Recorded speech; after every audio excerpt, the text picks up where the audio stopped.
it looks like, for as much as every dev wants to make some rollback netcode, some of that stick shit that we all want, you know, we all wanted to roll back netcode, right?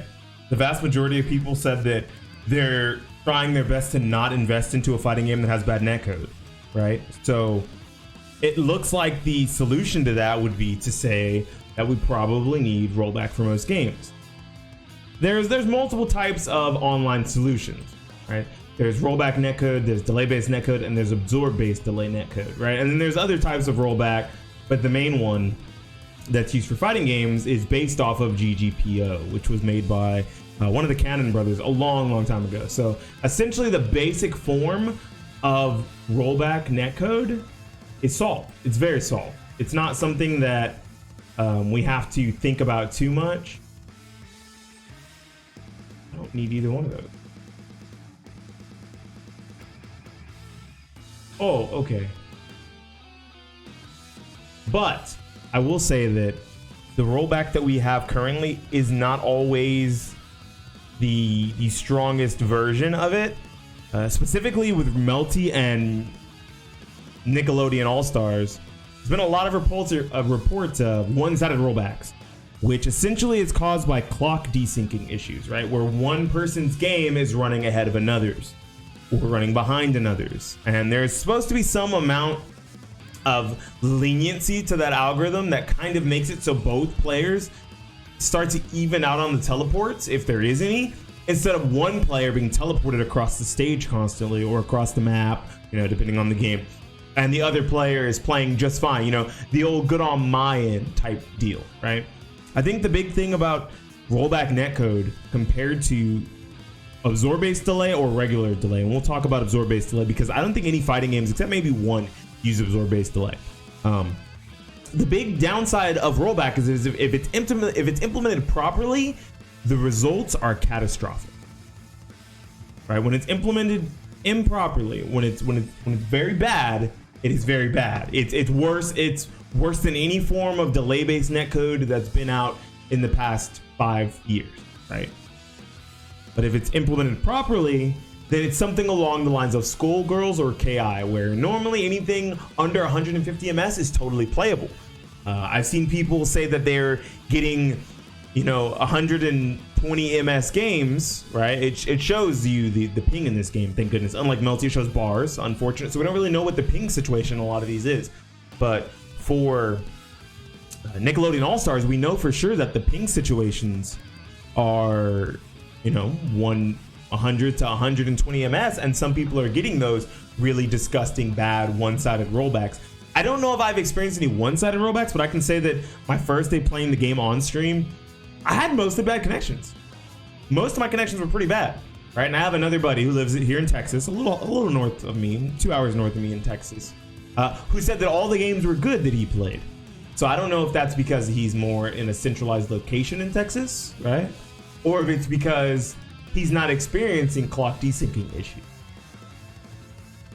Rollback netcode is the future. It is what we want, but we need to make sure that it's implemented properly, right? So that half of the community is not like, yeah, this game's sick, I can totally play it online, some of the best online I've ever played in a platform fighter. And then the other half is like, this is just as bad as Ultimate Online. What the fuck is this teleporting shit? We don't need that, you know? And I won't say that it's a good thing that at least most of the time when you play a delay-based game, both players are getting shafted, right? Because you don't want that either. You don't really want anyone getting shafted by online specifically. The old good on my end on delay doesn't usually work too well unless you're just used to bad connections, right? I think the only instance where good on my end really works with delay-based netcode is the aforementioned absorb delay, right? And I don't think there's any fighting games that really use absorb delay, but what absorb delay is it's not peer-to-peer. Regular delay-based netcode is peer-to-peer, your connection to your opponent's connection. Absorb-based delay is your connection going to a server and your opponent's connection going to a server, and that server shooting out their connection to you and your connection shooting out the server to them, or your input, I should say, right? That is absorb-based delay. And what that does is that kind of takes any instabilities and kind of tries to even it out, right? It takes this, right? This bullshit that happens, these like giant 10 frame, 7 frame, 14 frame delay, and tries to even it out and just set it to 5 all the time, set it to 6 all the time, set it to 4 all the time, right? And if you're even close to each other, set it to 2, right? That's what it does. That's what absorb-based delay does. And I think the only game that really does that is Virtua Fighter 5 Ultimate Showdown. They actually have servers. Now the problem is they don't have a lot of servers in America. I think there's one server in the US, and it's located in between Central and West. So East Coast players end up playing people constantly from the EU or from the West Coast and have a terrible time. So I've heard, right? I've watched a 3D fighting game God along the lines of Rakudo streaming the game, and he's like, why am I matching up against EU players? Why am I matching up against West Coast players? Like, where are all the East Coast players? Now the thing is, even if those East Coast players connected to each other, there would still be the issue of having to send your inputs to the server that's on the other side of the country almost, and send them back to your opponent. Like, and it's a very weird thing, right? When you think of absorb-based delay, it's not the worst solution ever when it's implemented properly, and there's servers everywhere. Like, there's like 2 servers in Asia, 3 servers in Asia. There's fucking 1 server for the entire United States, and it's not even centralized. It's not even in the literal middle of the United States or towards the full West or East Coast, right? There's, to be completely honest, there should probably be 2. One towards the West Coast, but not fully there. One towards the East Coast, but not fully there. So people in the Midwest and in Central aren't shafted, right, either. Right? That makes it so that everyone's kind of on an even playing field, sitting at that nice little 5 frame, 6 frame delay, instead of some players playing a match against someone who's from the West Coast and they're East Coast, and they have like a 9 frame delay for no reason at all, when there probably shouldn't be. Virtua Fighter's netcode isn't ass. It's just poorly implemented, so in certain regions, it's hard to get good matches, right? It's unfortunate. The game is free / like $30. So it's unfortunate, but it is just one of those things that you have to deal with whenever you're playing a game that tries something new, right? Absorb-based delay is not something that fighting games usually use. I don't think shooters, I don't think anything really uses absorb-based delay anymore. Minus like mobile game, right? Mobile games in Asia love absorb-based delay, right? Nothing wrong with it. In that instance, usually connected to a Wi-Fi. Wi-Fi is hitting that server, bouncing back to you over and over, right? Constant connections. In a slower paced game, usually, not a fighting game. So it's usually not an issue. And of course, this is just standard ass good old delay-based netcode that we're all trying to get away from. But to get away from that, we're gonna have to make sure this rollback's actually good, right? There's so many problems with Guilty Gear Strive, and none of them are the netcode. There's so many other online problems with the game. Lobbies constantly breaking, taking forever to being able to connect because, once again, Asian-only servers. There's like a server in Asia. So us American players and EU players have to connect to that server, and it takes longer for us than it does for Japanese players, if you guys didn't know. That's actually normal. I mean, it's not normal, but it's normal for specifically the way that it's functioning, the way that Guilty Gear functions.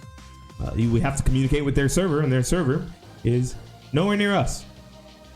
It's on a remote island, very far from us, unless you're West Coast, and then it's still kind of far from you. But it's not as far as, you know, East Coast and Central, which is hell, apparently. I've seen people say that they, on the West Coast, say that they connect to a server in like 2 minutes. People on the East Coast say they connect to a server in like 4.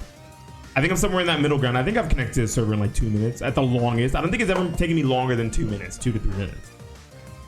But that's still a problem, right? It's not as bad as, at least the netcode itself is actually serviceable. Like, it's really solid rollback, and it does have some slowdown sometimes, but that's so that the clock doesn't desync. That's something that a lot of people don't understand. They're just like, oh my gosh, why is there still delay in rollback? Why? Well, because rollback is a solution built on top of delay-based netcode, right? There still is going to be delay when a connection is, I don't know, 280 ms. They have to make sure that clock does not desync. So they slow the game down to catch the clock up, so that you're not always constantly teleporting. You know, they do as much as they can to change the delay. Right?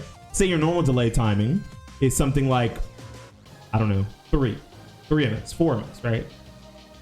So that's your normal rollback is 3 frames to like 5 frames. They will slow it down as much as like 9 frames to try to get you guys both back on track, or just DC you. If I believe that a lot of fighting games, I don't know if it's a lot, but I know if desyncs or the delay got too heavy in a game like Killer Instinct, it would actually just DC the players, which is disconnecting. Because at that point, it's not even serviceable enough for either player to really play the game. You're not playing the game online with 250 ping. You're not. You're not playing. You know. I think that it's kind of perfect to move straight on to talking about online features, like network features, like lobbies and bars over ping or ping over bars and connecting to opponents. There's a lot of stuff that Guilty Gear does right and a lot of stuff that Guilty Gear does wrong. Guilty Gear shows you the ping. I think that's sick, right? And so does Nicktoons Nick All-Stars. Guilty Gear, I mean, Melted Blood does not show you ping. And I think a lot of other games don't either, right? Like, so this kind of has come into conversations a lot that bars are archaic. We need to show the actual ping, the number, the fucking milliseconds. Show me what my ping is. And it's super archaic to use bars, but so many games are getting just completely unnoticed. Don't show you the ping. I think Mortal Kombat 11 shows the ping and the bars. Mortal Kombat X did not, and it already had rollback solutions. And same with Injustice 2, only bars, no ping. Soul Calibur 6, relatively new game, came out 2018, I think, 2019. Bars only, right? What the fuck? How do I know how much delay to expect with a fucking 2-bar? What's a 2-bar? What's a 2-bar compared to a 5-bar? I've never seen a 5-bar. 5-bar is fucking mythical, bro. That shit does not exist. 5-bar is mythical, okay? So what is it? What is the ping on a 5-bar? I play against people in my own city, 2 hours away from me, 3 hours away from me, an hour away from me, that have 4 bars. What is 5? What is it, like 15 ms? I don't know. Show me. Same with Tekken. Show me. Don't give me a bars. Give me the ping. Right? Give online lobbies a chance to actually function too. Moving over to online lobbies, give them a chance to function. Like, a lot of games have perfectly serviceable online lobbies, but they don't show you the ping, right? Guilty Gear Strive only shows you the ping in game. It doesn't show you the ping in your lobby when you're about to match up with someone. So in a situation where you're like grinding for ranked, oh nice, hey, thanks for the first. In a situation where you're like grinding for ranked or whatever, first of all, you can't see the ping until after you connect, and you can connect to a lobby from anywhere in the world. I could go to Japan lobbies and play against them, even though I'm not supposed to be there, and the ping will be super fucked up, giving both players a disadvantage, but maybe one player is more used to it than another. If when we sit down at the cabinet, I could see my ping against my opponent, yeah, I'm dodging or whatever, but that's a totally serviceable reason to dodge. I think that Guilty Gear Strive's ranked has another bigger problem where you can dodge people based on their character because you can see their character before you play. Look, I'm Nagore Yukime, right? I don't want to play against Faust. I don't want to play against Axel. Okay, so if I wanted to go get Celestial, I could go into floor 10 and see that I'm gonna run into a bunch of Axels and Faust and not play, and try to find a different lobby where it's a bunch of Potemkins and Souls and just beat up on Potemkins and Souls, right? I could fucking do that. That's another problem, but that's not specifically online features. That's just kind of a oversight by the devs. I don't think they thought about that or cared about that. Multi fights in lobbies, right? KI has it, Skullgirls has it. I think Nicktoons even has it. Melty, if you're like trying to run games with a bunch of homies, you can't, right?